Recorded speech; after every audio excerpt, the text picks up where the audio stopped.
और कितने सुंदर समय पर शिव महापुराण की कथा प्रारंभ हुई है। आज 15 तारीख है, कल 16 तारीख को आद्रा का नक्षत्र रहेगा और ये वो नक्षत्र शिव महापुराण के अंतर्गत आता है जिस दिन ब्रह्मा और विष्णु के मध्य में एक अग्नि का खंभ प्रकट हुआ था। वो अग्नि के खंभ में एक ज्योति का दर्शन हुआ था। वही ज्योति 12 ज्योतिर्लिंग के रूप में विराजमान हुई थी। वो कल का दिन इस पूरे शिव महापुराण के अंतर्गत वर्णन आता है। अब इतने सुंदर दिवस में, इतने सुंदर अवसर में आप और हम भगवान शंकर की कथा को श्रवण करने के लिए बैठे हैं। कोई साधारण सा विषय नहीं है शिव महापुराण की कथा की। यहाँ से सुनी, यहाँ से निकाल दी, बची कुची थी कपड़ा में से झटकार दी, घर पहुंचे, घर वालों ने पूछा कथा में गई थी शिव पुराण की? हाँ। क्या लेकर आई है? तो कहा कोई पानी बांट रहा था तो पाउच ले आई, और कोई बिस्कुट बांट रहा था तो बिस्कुट ले आई, और कोई टॉफी बांट रहा था तो टॉफी ले आई। पर सच्चा शिव भक्त वो होता है जो कह दे कि मैं शिव महापुराण की कथा में गई थी और 7 दिन की शिव कथा सुनकर मैं शंकर को अपने साथ में बांध कर लेकर आई हूँ, और वो मेरा शिव मेरे हृदय में विराजमान, मेरा शंकर अपने भीतर बैठा हुआ।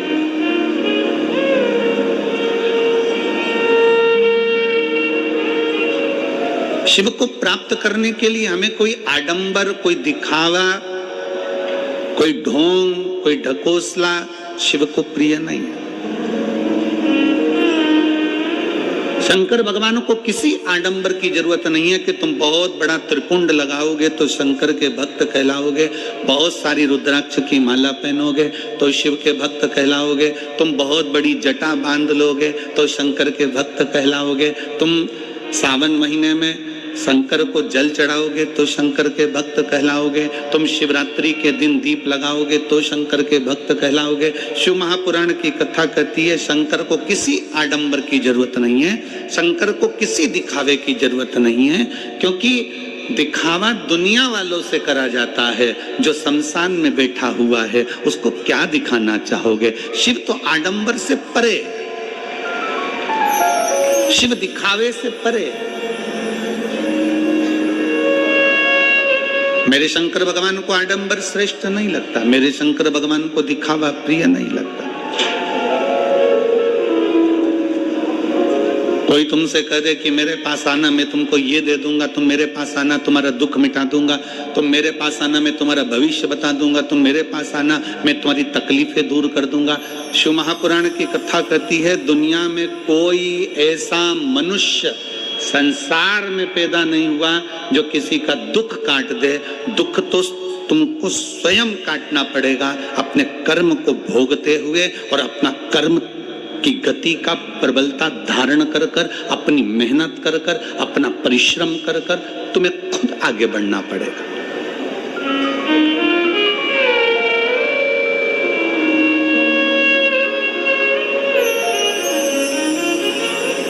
व्यक्ति बीमार होता है तो सबसे पहले अपने घर का इलाज करता है। घर में इलाज करते करते थक जाए तब फिर वो पास के प्राथमिक चिकित्सा केंद्र में जाता है।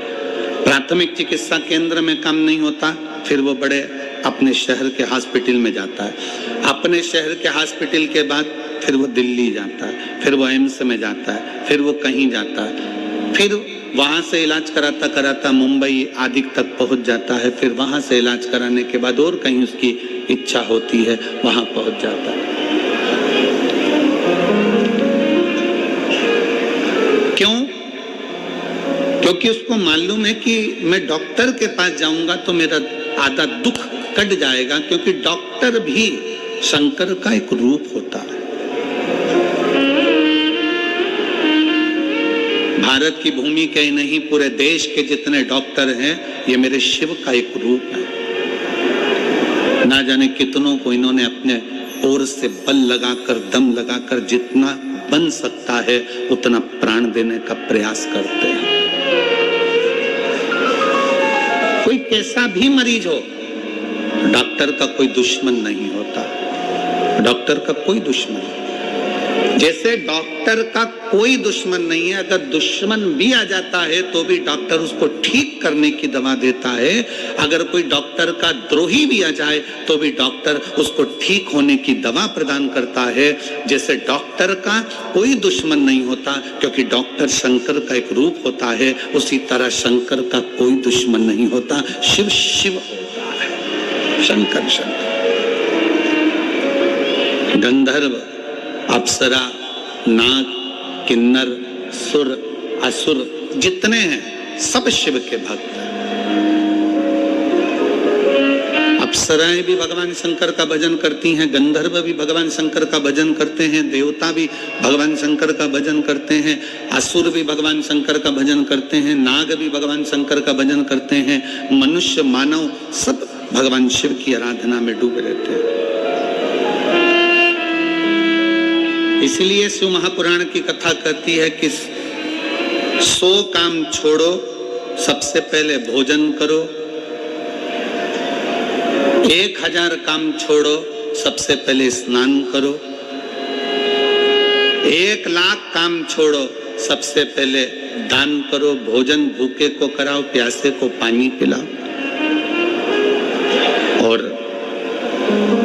करोड़ों काम छोड़ दो, सबसे पहले अपने नगर में अगर शिव महापुराण की कथा हो रही हो तो वहां 5 मिनट जाकर बैठ जाओ।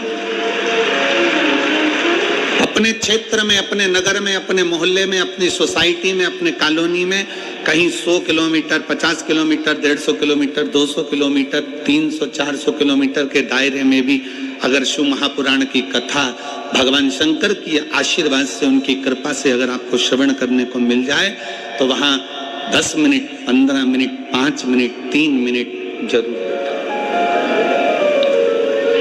किसी ने पूछा, गुरुजी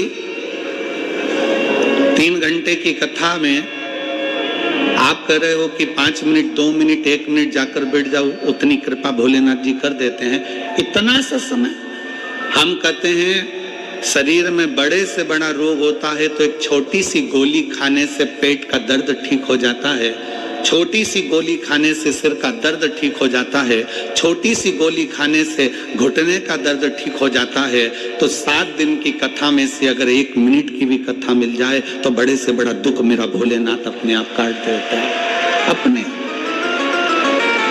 और अकाल मृत्यु वो मरे जो काम करे चंडाल का, और काल उसका क्या बिगाड़े जो भक्त हो महाकाल। जो शिव की आराधना करने वाला, शंकर की उपासना करने वाला, शिव भक्ति में डूबने वाला,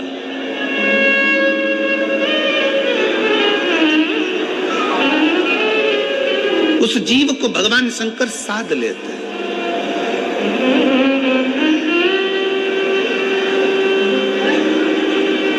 कई लोग कहते हैं गुरुजी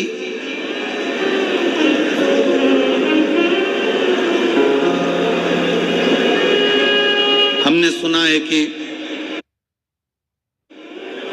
देवी देवताओं को बलि चढ़ती है, किसी को पशु की बलि चढ़ती है, किसी को इसकी बलि चढ़ती है, किसी को उसकी बलि चढ़ती है। हमारी शिव महापुराण की कथा नहीं कहती कि किसी देवी देवता को बलि चढ़ती है। शंकर भगवान का तो एक नाम पशुपति नाथ है, जो पशुओं की रक्षा करने का भी देवता हो। अगर वो पशुपति नाथ है तो पशु की बलि से वो कभी प्रसन्न नहीं हो सकता।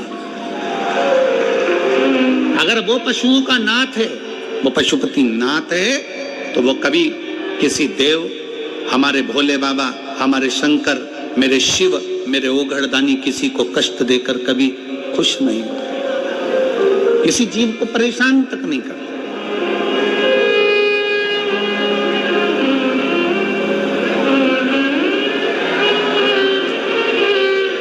किसी को कष्ट नहीं देते मेरे शंकर। एक देवता है तो वो भी शंकर की आराधना में लगा है, एक असुर है तो वो भी शंकर की आराधना में लगा है, गंधर्व है वो भी शिव की आराधना में लगे हैं, अप्सरा है वो भी शिव की आराधना में लगे हैं, सब भगवान शंकर की आराधना में लीन है।